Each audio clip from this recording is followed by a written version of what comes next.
what do you hope that Justin learned from being on the sideline? And does that happen? I know it sounds good to say, but have you seen that happen over the years? Yeah, I think the plan would be, okay, you can't play for injury purposes, but after having played, a little different perspective now on the sideline. Is there more that you can take from it? Is there something that you gain a new perspective on? So I think after you are on the field and play, it's things are just different, you know. I mean, you can't teach experience; you have to earn it, and he's earned some, and so now hopefully he's had a chance to sit back and see things with a little different perspective. But he also has played a lot of football in his life, so I don't want to overdo it. How big of an opportunity is this game? Sorry, it took me a second to see who was asking with their masks on. How big of an opportunity is this for Justin Fields to go to Lambeau against that team and that atmosphere in prime time? Is it an important opportunity for him? Big story, but for us it's probably the same. You know, whether he feels differently or not, I don't know. I think I know, you know, he's played in big games in his life. Is it different? You have to ask him. I mean, we're preparing exactly the same in our meeting room. I think when you play a division rival, there's probably a lot that builds up around it, and I think we'd be foolish to say that you don't hear any of that, even if it's in the car ride home. But you know, one of the challenges is to be as the coach, as the quarterback, is to be steady, consistent, the same guy every day, the same, you know, believe the process of preparation, and then, you know, just you take in what's happening outside. But I think you have to be learn to be a pro and get ready for all of them. All year you've talked about how there's going to be ups and downs with a rookie quarterback. Justin played 2 great games back to back, and then maybe took a little step back. The game he got hurt. What's the key to getting him back ascending, and what are your expectations for him Sunday night? Well, sometimes I think it's easy to afterwards to look back and see the games as up and downs, and we probably lived through series up and downs and drives up and downs and halves up and downs. It's just there's so many decisions and so many throws that a quarterback has to make in a game, so you just keep going. And I think what guys learn and what you hope for and what the good ones can do is they can see something happen on the field, whether it was a mistake they made or whether it was just something that happened, especially something unforeseen, unscouted, and learn from it on the field. Maybe even before they get to the sideline and look at it on pictures and say, okay, I see what they're doing with their safeties. I see their plan. They're trying to fool me today. I got it. Next time I see that, I'm going to move on. So there's just so many of those up and down. There's so many of those situations that are going to occur, and some of it will turn into downs because we got fooled, we got unexpected, or something new happened, and he just needs to kind of turn them into the positives. And I guess I'm just gonna be really disciplined in answering in that long-term, steady, consistent way about Justin. I mean, that's because that's the truth. I mean, so I'm just gonna keep.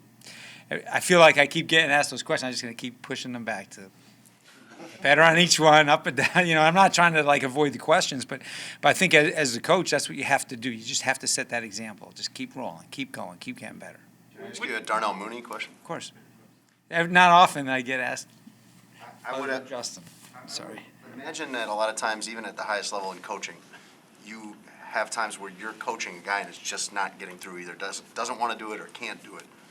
To have a player like Mooney, who seems to have adopted everything you guys have said from day one, what has that experience been like on the coaching side? It's fun as a coach. You know, just like any teacher, your successes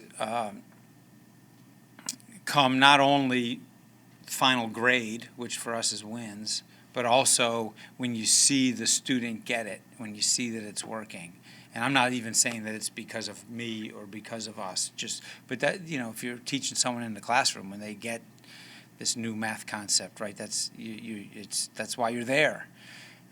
And our job, you know, your responsibility to the players, not only to put them in position to be successful, but to help them get better.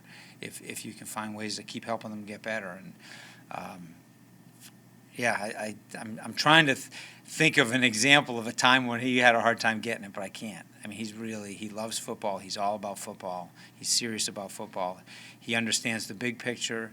He can do the little things you ask. He can make adjustments. I'd say he's a pleasure to coach.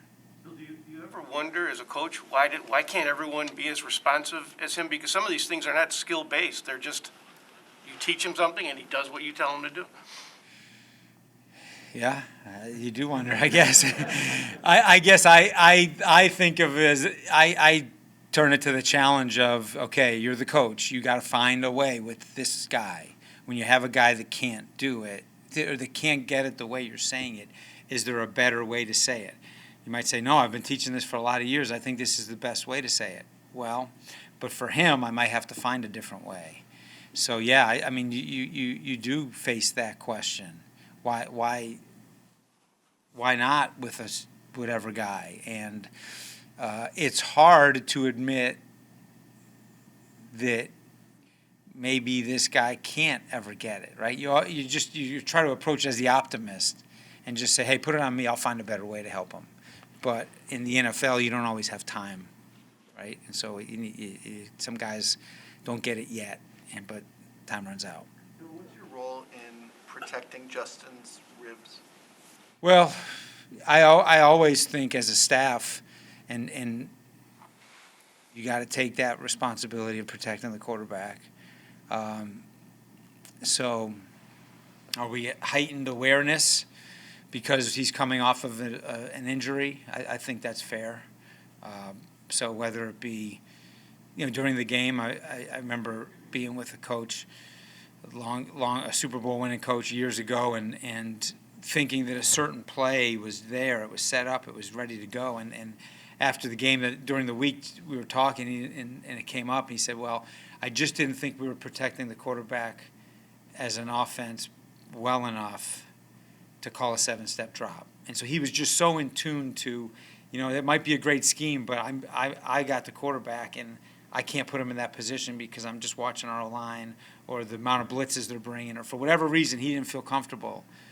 And he knew it was a good pass scheme to call, but he was going to put the priority on that. So I learned a valuable lesson from that. So I think it's part of all those factors that go into calling the game. And hey, we want explosives. Can we protect it right now? And then obviously his ability to be a runner is another added piece to that. Is there anything you need to say to him? Hey, be careful. Hey, slide, get out of bounds, anything like that, beyond what you would on another Sunday? I don't think so. I think he's good. I think he understands. He probably understands better than I do how it feels. I mean, I'm sure it'll be part of the discussion, but I don't want it to sound too elementary. I mean, we all understand. How do you coach consistency when you're dealing with a new you got a quarterback for 2 games and then a new quarterback for 2 games, and even your wide receiver room has had some changes dealing with injuries. And how much does maybe a lack of consistency as an offense kind of lack for those explosive plays? Like, how do you teach that when, you got different quarterbacks throwing to different receivers more often than you'd like? I think first, and this is not a specific answer, but first it would be, can I provide a level of consistency for them during the week?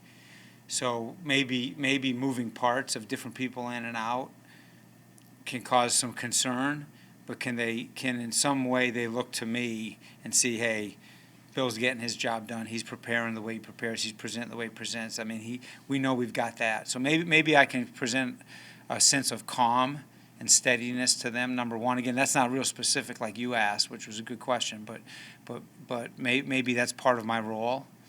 And then I think you just have to help them realize this is the NFL and things happen. And we were all in training camp together and through the routes. Sometimes we threw them together. So, hey, guess what? You're back. And when the quarterbacks are changing and the receivers are changing, sometimes you're throwing guys that you were on the scout team with 2 weeks before. And that's feeling sorry for ourselves doesn't get us anything. So we have to be real conscious of what we choose to work on the practice field, like make great decisions. Okay, these are the things that could come up that we probably need to get these two guys together on. And you don't have, especially this time of year, practice starts cutting back a little bit because of injuries and guys' bodies. And so you just have to make really good decisions on what are the things we need physically on the practice field, and what are the things can we just kind of work out in the room. But those aren't easy decisions because there's a lot. Having a Aaron Rodgers-led offense on the other side, how does that impact the way you coach or call a game? Are you like more inclined to try and sit on it and keep him on the sideline, or are you saying we got to kind of shoot this thing out with him? We've gone into games against good offenses with both philosophies, and that'll be Coach Nagy's decision, kind of on the big picture of how we as a team play, and we've done both. I just try to keep perspective, even in the back of my mind, no matter which strategy he wants to go. I still have to remember that on offense, our job is to score. None of the strategies work. None of the strategies work if you don't score. I remember in college going up against a triple option team years ago, and say, okay, we're gonna keep the ball away from them, slow it down because they're so good, and they run the clock and they keep the ball, right? They did it with the running game and the triple option. Well, all that, just trying to keep the ball, but we didn't score after about however many drives. They were ahead by 3 scores, and now they could just run the ball. So like having 18 plays doesn't count, doesn't help if you don't end it with a score. So no matter how we choose to play, we have to score. You have to. That's our job, is to score. And then Coach can tell us to speed up, slow down, whatever he wants to do. But the number one way to combat a good offense on the other side is to score. Bill, have you ever been a part of a game where the comms were down that long? And how did you feel like you guys handled it to get through it? I was part of a game where they were down almost the entire game, and it was before there was a walkie-talkie to use, so everything had to be signaled. Was that in the NFL? Yeah. So I've had worse. I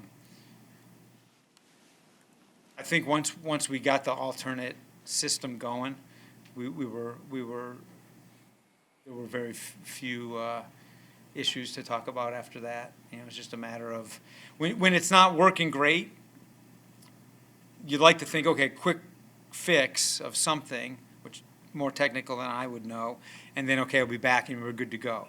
I can't tell how much Andy is or isn't here, and is it just breaking up, or can he not hear? So it's hard. So you're always just hoping we can just get this just tweaked and it's good to go. Or when is it time to trash the system and move to the second to alternate? So it's just, I think it's just a matter of knowing when to make that switch. Because once we made the switch, I thought we operated.